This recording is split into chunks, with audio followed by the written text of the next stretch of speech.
Hi, Bukayo. How are you? You okay? I'm good, thanks. How are you? Yeah, I'm good, thanks, mate. You'd never played in a World Cup game before this tournament. You've now started 3 games out of 4. Scored last night, scored 3 goals in 3 games.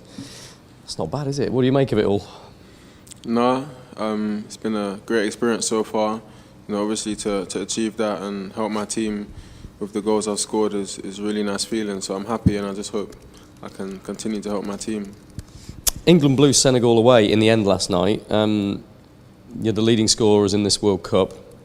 You're part of that attacking unit. Do you think there is any better attacking unit out there in any other nation at the moment that's still here? That's a good question.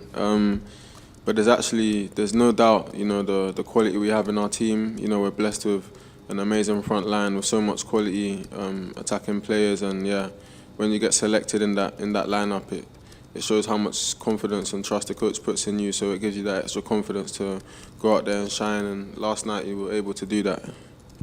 It's a huge quarter-final coming up against the world champions. Do you think England need to change the way that you play, maybe change the formation, or would you like to see England go toe-to-toe with France? Well, I'm not a manager, I'm a player. I have to trust Gareth and our coaching staff to obviously prepare their best game plan. But I think, we can continue to do what we're doing. We've been playing well, and we've scored, like you said, the most goals in the tournament. So I don't see us needing to change too much. Good man, thank you. Thank you. Sorry. Hiya. Gareth's record now in tournament football is pretty exemplary. Given that the form coming into the World Cup was a bit rocky, let's say, what is it about the group and Gareth that makes England really click when it matters? I think, of course, this team in general has a lot of players that have played in big tournaments, so there's a lot of tournament experience. If you look at the last few results, in the tournaments we've been in, we've got to, I think, a semi-final, a final, and maybe a quarter-final. So there's a lot of experience in there. So when the big games come, we have a lot of players that know what they need to do. All the talk now, of course, is about Mbappe and how you stop him. But of course, there's much more to France than just him. What is it about England specifically and the qualities that you have that can cause them perhaps just as many problems as they're going to cause you? I think, first of all, if you look at our first 4 games, I think we have 3 clean sheets. So it starts, how solid we've been at the back, and that's credit to defenders and obviously Pickers, our keeper. They've been exceptional there. And of course, at the same time, we've scored the most goals as well. So I feel like we just need to just prepare the best game plan and go there with confidence, because we're playing good right now. Obviously, knockout football brings with it the threat of penalties. We all know what happened to you personally after the European final. How do you feel now about the potential to take a penalty? And can you just reflect for us a little bit about how you've perhaps changed since that moment? Well, yeah, I've obviously matured and progressed a lot as a player and a person since that moment. And, I wouldn't have stepped up the times I've stepped up for Arsenal to take a penalty if I wasn't confident. So obviously, if the moment comes, and I'm selected to take it, I'll be more than happy to. And just finally from me, we obviously know Raheem's gone home and the awful thing that's happened to him and his family. Have you guys have any contact with him since he got back to England, and what would your message to him be? He wished us the best, yesterday as he was going back, and yeah, I've messaged him, and hopefully he'll get back to me later. I just hope he's okay, him and his family. Sihan Wang from Tencent, and hi Bukayo. Tournaments like the World Cup make stars, and in Russia it was Kylian Mbappe bursting onto the scene. You are already a star, but considering how well you've been playing, do you think you'll be the Kylian Mbappe of this World Cup? First of all, thank you for your compliment, but no. I think there's only one Kylian Mbappe, and at the same time, there's only one me. I just want to be myself and help my team in the best way I can. There's a lot of young players in this tournament. I can name so many, and even in our team, there's another young player alongside us doing unbelievably well, and Jude Bellingham as well. So I'm just happy that we're all here, we're all doing well, and the priority is to try and win the tournament rather than be the player of the tournament or young player of the tournament, like you said.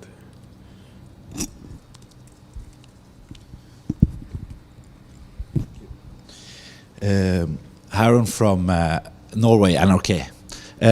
Well, in this World Cup, the pitches are being cooled down by air condition. Is this something you notice while you're playing? To be fair, the stadiums have felt quite cool, so yeah, definitely I've noticed that it hasn't been too hot. So yeah. How does that affect your play? Well, of course, you know, it's a bit easier to play when it's cooler than when it's too hot. So obviously it would help us as players. And the last for me, you mentioned the Bellingham. What you're seeing him every day now on the pitch. Can you say some words about him and what he's doing on the pitch? He's a special player. I don't really know the words to describe him. You know, I just hope he can continue to keep progressing because for sure he has a massive, massive future. Hi, Rob Harris from Sky News. Congratulations on reaching the quarterfinals. Thank you. Obviously, a lot of fans back home in the cold, watching England, probably getting pretty excited now gradually this tournament is progressing. What would your message be to fans back home who are getting excited and what this team can achieve?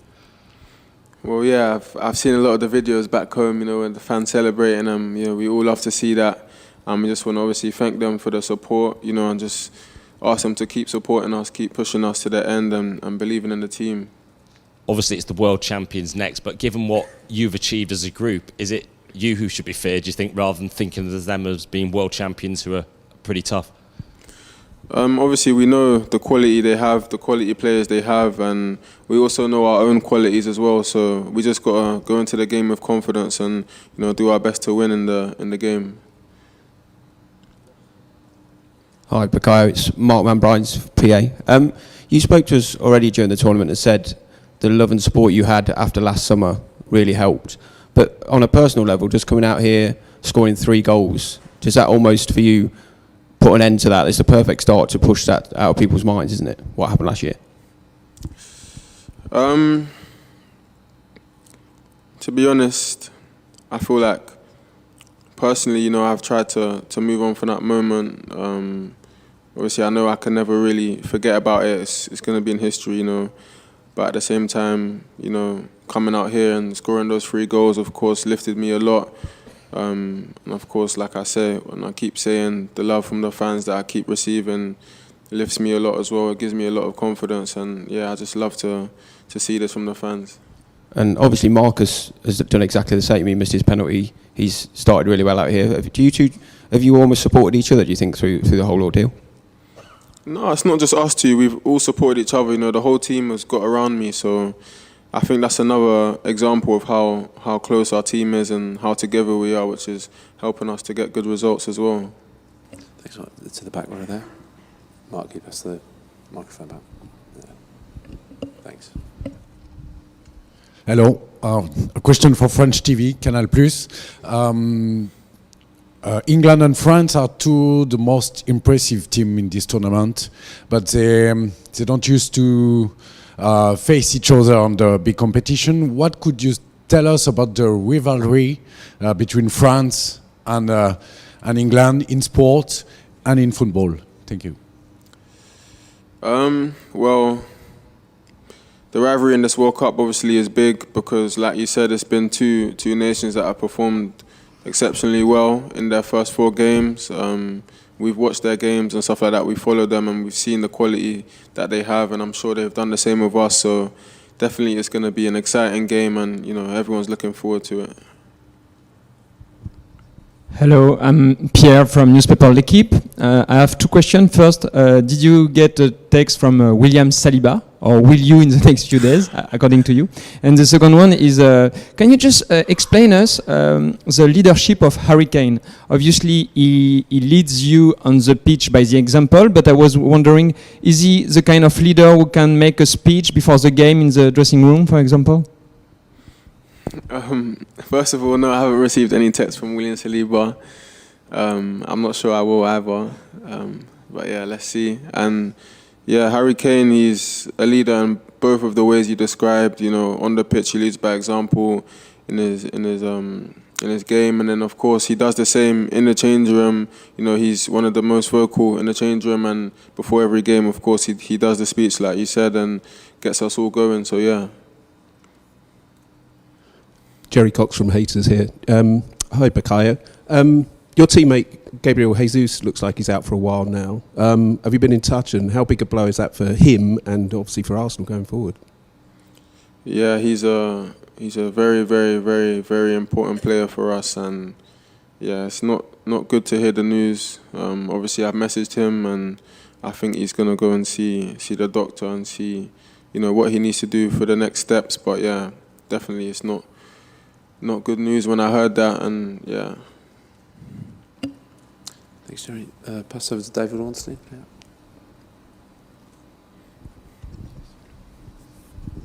Hi, Bukayo. David Ornstein from The Athletic. I saw when you were walking back from your celebration that you pointed over to the crowd and you had a little wave or blew a kiss or something. Was that to your family? And are they your inspiration, or do you have other inspirations that drive you in your career? Yeah, it was to my family. You know, they follow me everywhere, and they have done since, you know, I started my footballing journey. So just to go from that to obviously scoring a goal at the World Cup, you know, those type of moments, you know, just stay with me forever. So yeah, it's really nice to obviously see them in the crowd and see their smile, get up and clap for me. So yeah, I always try and look out for them. And the likes of you, Jude Bellingham, Phil Foden, are being talked about around the world as sort of generational talents. Do you guys sort of accept that and see yourselves as the best young players in the world? I don't know, obviously, how they feel about that. You know, we don't really talk about what people say on the outside, you know, because there's much good stuff, you know, like you just said, the compliments you said. There's also some bad things as well, so we try not to obviously read everything. But yeah, I know that definitely all three of us have the confidence in ourselves, you know, that we have quality to go into the game and decide games and affect the games and help our team. So yeah, I think we need to just continue like this and try and continue to help England. And just finally from me, you've obviously got a huge game ahead, but there are a lot of people, us included, talking about England as being contenders for this title. Actually, your teammates have talked about that being the target. So does it sit comfortably with you as a squad to be potential winners of this tournament? Yeah, of course, you know, we have to believe that, you know, we have to come into this tournament and believe that we can win it. Right now, our focus is on the next game, which is France. You know, it's going to be a really difficult game, but, you know, we have to try and get through that and then focus on the next one, and, you know, it will get closer and closer, and hopefully we give ourselves the best chance to win it. Hi, Bukayo. James Ollie from ESPN. You've had a great season domestically. Obviously, Arsenal flying high at the top of the league. How much has that helped you here coming into this tournament with that confidence from what you've done already this season? Yeah, it's been an amazing season so far of Arsenal. Like you said, we're top of the league right now, and not just me, everyone in that team is playing with, you know, so much confidence. So obviously coming here, you know, we can bring that here, and yeah, it's really helped me, of course. I want to ask you about Olivier Giroud. I think he left before you made your senior debut, but obviously you were around the squad at the time. Did you ever spend any time with him? Did he ever give you any advice? No, I never actually got to train with him. I think he'd left already before I'd come up to Coney. So no, but obviously I heard things about him. You know, that he was a quality player, really good at finishing and stuff like that. So yeah. It's one player you have played with, of course, is William Saliba. Has his development impressed or surprised even you? Because he's come straight back into the Premier League, obviously being on loan in France, and just been tremendous. Yeah, I can't talk highly enough of Willie. He's unbelievable. Yeah, he's got an amazing future. So yeah, I'm looking forward to see how much he keeps developing, and I wish him all the best. You know, he's such a good guy as well. And just a final one from me. I read an interview where you said that you read the Bible every night, and I just wondered if you were doing that out here, and if you had a particular passage that was sort of inspiring you or helping you at the moment.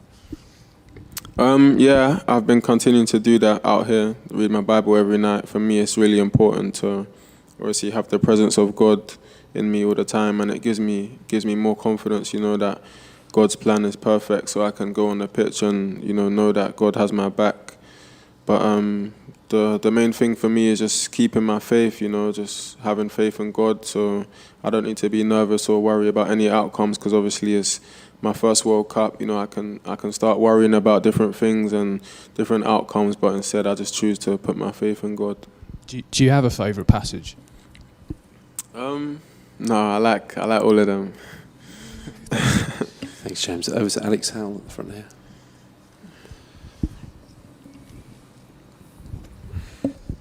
Hi, Bukayo. Hello. Alex Howell, BBC. Declan Rice said that countries should start fearing you now and that you should start getting the credit you deserve. Do you think that's right? I think he has a good point. Yeah, of course. You know, we've performed quite well in our first 4 games, and yeah, I feel like we just need to stay hungry and stay focused on the next game, which obviously is the most important. And there's been a lot of big decisions the manager's had to make, and he's got everyone right so far up until this point. Just as players, how much do you back the manager? Yeah, we all back the manager, of course, because you know he has an unbelievable record in these big tournaments, and he's taken us really far. And yeah, you know, he does make big decisions, and he's got them all right. So I think we need to obviously just try and trust in him more, try and believe in him more, stop doubting him, and yeah, we should be in a good place and just trust him. Hi, Jeremy Armstrong from the Daily Mirror. Just a very quick one about Raheem. Have you as players got together to talk about security? Because obviously it's got implications for all of you, really. I'm just wondering if you've spoken to people back home, if you've sort of spoken about increasing your own security as a result of what happened to Raheem, really. No, it's not really something I've managed to discuss, you know, because obviously yesterday when it happened, I was very focused on the game. But yeah, I just hope Raheem's okay, his family's okay, and yeah, he gets what he does what he needs to do. Thanks. Just pass them up to the back row there. Yep. Thanks. Hi, Bukayo. Arthur Perrault for French Radio. Another question about Kylian. Is he, for you, the best player of the world right now? And are you worried about playing him now? Thank you. Yeah, for me, he's one of the best players in the world. He's up there with the best players. And of course, you know, we know the quality he has, and as a team, we have to just try and prepare to try and stop him. But not only him, you know, France have a lot of other quality players as well, so we need to be aware of that. Last one of this section. Hello, David Álvarez, El País from Spain. In Russia, England scored lots of goals from set pieces. Obviously, you weren't there, but have you talked with the guys about changes in the way you approach games, or the manager approaches the games, and you work during training for this? Thank you. Yeah, we're always practicing and thinking of new ideas, the coaching staff and also the players as well, to try and obviously score goals this way, because you know a lot of goals and a lot of games, big games, are decided on set pieces. So we try and be ready to score in the opposition box and obviously defend our own box when it's against us. Okay, we'll end the live section there, and we'll move on to a very short section and bargain until 10:30 p.m. UK time this evening.